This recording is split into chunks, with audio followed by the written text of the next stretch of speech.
आजकल किसानों की एक बड़ी समस्या चल रही है, वो है किसानों की खतौनियों में अंश गड़बड़ होना। आज हमारे साथ मौजूद हैं किरावली तहसील के लेखपाल हैं, उनसे जानकारी करेंगे कि वो किसानों की समस्या किस तरह दूर हो सकती है, ताकि किसानों को परेशानी का सामना करना ना पड़े। क्या नाम है आपका? मेरा नाम वीरपाल सिंह है। मैं वर्तमान में लेखपाल संघ का जिला अध्यक्ष भी हूँ और मेरी तैनाती तहसील करावली के अंदर है। लेखपाल जी, बड़ी समस्या है किसानों का एक हुजूम कई बार यहाँ हमने देखा भी है, आया भी है। बड़ी समस्या हो रही है किसानों को क्योंकि उनकी खतौनियों में अंश गड़बड़ कर दिए लेखपालों द्वारा या किसी भी रूप में वो गड़बड़ हुए।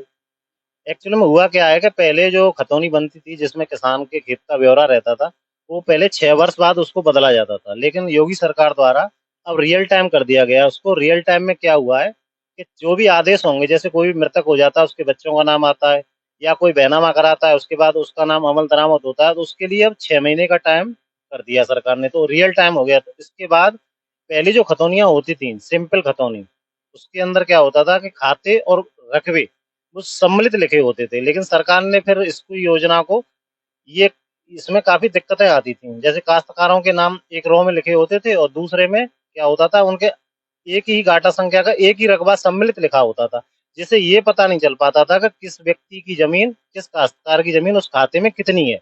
इस पर सरकार ने बहुत अच्छा काम किया है और सरकार ने अच्छा काम करने के बाद उसको रियल टाइम में अंश निर्धारण कर दिया। जितने नाम खतौनी में होंगे उनके हिस्से और उनके रकबे लिखे जाएंगे। लेकिन इसमें बड़ी गड़बड़ियां इस तरीके से हो गई हैं, क्यों एकदम से काम बहुत तेजी से हुआ है, समय कम मिला है और कंप्यूटराइज्ड होने के बाद कंप्यूटर की त्रुटि के वजह से किसानों के जो अंश थे वो बहुत ही गलत हो गए। जैसे किसान का उस खाते में 5 लोग हैं, तो किसी का 1 बीघा है, 2 बीघा है, 3 बीघा है। उस पर लेखपालों ने भी अच्छा काम किया है, लेकिन उस तरीके का आउटपुट नहीं मिला जिससे किसानों को काम अच्छी तरीके से हो सके। तो उसमें अंशों में बहुत बड़ी गड़बड़ियां आई हैं, जिससे किसान हताश भी है, परेशान भी है। आए दिन तहसीलों पर भी आपके मैं पत्राचार आपके माध्यम से ये भी कहना चाहता हूँ कि आपके द्वारा भी अच्छा प्रयास किया जा रहा है। आप भी कई बार तहसील पे भी आए हैं और जगह जगह आप आकर लोगों को जागरूक भी कर रहे हैं। इसके संबंध में आपको अवगत कराना चाहता हूँ कि जो अंश गड़बड़ हुए हैं उसके लिए आप हमारी तहसील करावली की मैं यहाँ बात कर रहा हूँ। आपकी जो भी तहसील हो, जहाँ भी ये वीडियो वीडियो के माध्यम से मेरी बात पहुंचेगी, आपकी जो भी तहसील होती है वहाँ का जो भी एसडीएम साहब होते हैं, उसके माध्यम से आप एक प्रार्थना पत्र दीजिए। इसे बोलते हैं उत्तर प्रदेश की राजस्व संहिता धारा 38 के तहत एक सामान्य प्रार्थना पत्र पर आप उसको टाइप कराइए। उसमें कुछ नहीं है, किसी भी टाइपिस्ट के पास जाइए और अपनी पुरानी खतौनी जिसमें आपका सही रकबा है पुराने समय में, जैसे वो नाम पिता मृतक होने के बाद नाम आया है या बहनामा से नाम आया, तो पुरानी खतौनियों में उसका सारा आदेश वगैरह टाइप्स होंगे उसके अंदर। तो वो आपको पुरानी खतौनी लानी होगी और नई जो खतौनी अब ये रियल टाइम अंश वाली है, इसकी भी कॉपी उसमें लगानी होगी और टाइपिस्ट से उसको टाइप कराना होगा आपको। और टाइप कराने के बाद उसमें दोनों खतौनियाँ लगानी होंगी, पुरानी और नई वाली, जिसमें गलत है वो और जिसमें सही है वो।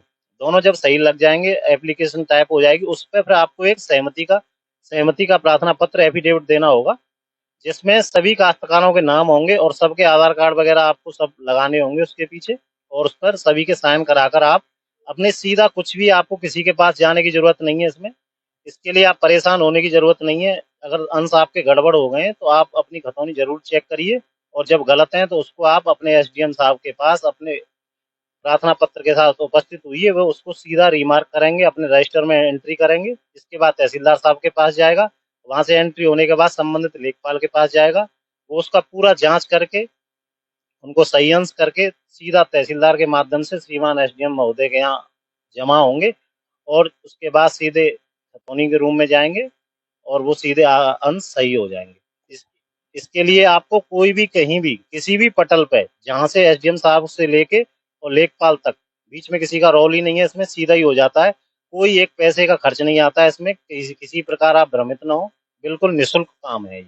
कई बार हमने देखा किसानों ने आके यहाँ धरना प्रदर्शन भी किया है। दूसरी चीज ये है, जो ये काम कर रहे हैं, चाहे वो एसडीएम साहब के जो स्टेनो होते हैं वो, या लेखपाल हों या तहसीलदार के स्टेनो, कई बार किसानों द्वारा ये आरोप लगाया जाता है कि हमसे पैसे की मांग कर रहे हैं, कि हमसे पैसा लिया जा रहा है, कि ये बदलने के नाम पर किसान, क्योंकि देखो बड़ा भोला होता है और इस समय बहुत परेशान है, क्यों खेती का काम भी चल रहा है, ऊपर से उसको सबसे बड़ी चिंता ये सता रही है कि उसका खेत उसके हाथ से गया, उसके दिमाग में बुला लिया ही बैठा हुआ है कि उसका खेत उसके हाथ से गया।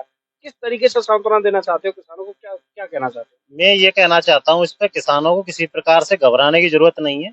अगर आपके अंश गलत हो गए, आपकी खतौनी में पहले आपका नाम 2 बीघा 4 बीघे के नाम से इंक्लूड था और अंश में उसका भले ही रकबा कम ज्यादा हो गया है, अगर दूसरा व्यक्ति उस रकबे को बेच भी दे, मान के चलिए पुरानी खतौनी में 2 बीघे था, अंश में आपका 1 बीघे रह गया, किसी काश्तकार पर ज्यादा अंश में आ गया, उसने बेच दिया, तो आप कतई घबराने की जरूरत नहीं है। वो अपना जितना हिस्सा था उतना ही बेच सकता है, जितना अगर ज्यादा बेच देगा तो उसका बैनामा अनवैलिड माना जाएगा। इसलिए इसमें कोई परेशानी वाली बात नहीं है। लेकिन बड़े स्तर पर अच्छा कार्य हुआ है, जिससे कि खतौनियों में जो सम्मिलित नाम होते थे, पहले ये नहीं पता चल पाता था कि किसके नाम कितनी जमीन है। तो उससे क्या है कि फ्रॉड होने की संभावना ज्यादा होती थी। कोई व्यक्ति लोन कराने आया, उसने हिस्सा नहीं बताया, अपना हिस्सा ज्यादा लिखवा लिया, तो वो लोन ले लिया, कोई बाहर रह रहा उसे पता ही नहीं चलता था। अब बायकायदा खतौनी में आपका नाम होगा, आपके पिता का नाम होगा, और खतौनी की खाता संख्या, खसरा की खाता संख्या, रकबा, और उसमें बायकायदा लिखा होगा 1/4 और रकबा इतना। इससे ये क्लियर हो रहा है और किसानों को किसी प्रकार से परेशान होने की जरूरत नहीं है। और जैसे भी आपको लगता है, आपको खतौनी जरूर चेक करनी चाहिए कि सब जगह रियल टाइम हो गई है। अंश में बहुत बड़ी दिक्कतें आ रही हैं। इसके संबंध में आप अपनी खतौनी का अवलोकन करने के बाद प्रार्थना पत्र के माध्यम से अंशों को सही कराइए। मैं पूरी तरह से आपको आश्वासन देता हूँ कि मेरा जो भी, मैं हूँ यहाँ पे बैठता हूँ, अगर आपको मुझसे कोई जरूरत है, मेरा लेखपाल कहीं समस्या है, उस पर एक तो हम लोगों पे काम का भार ज्यादा है।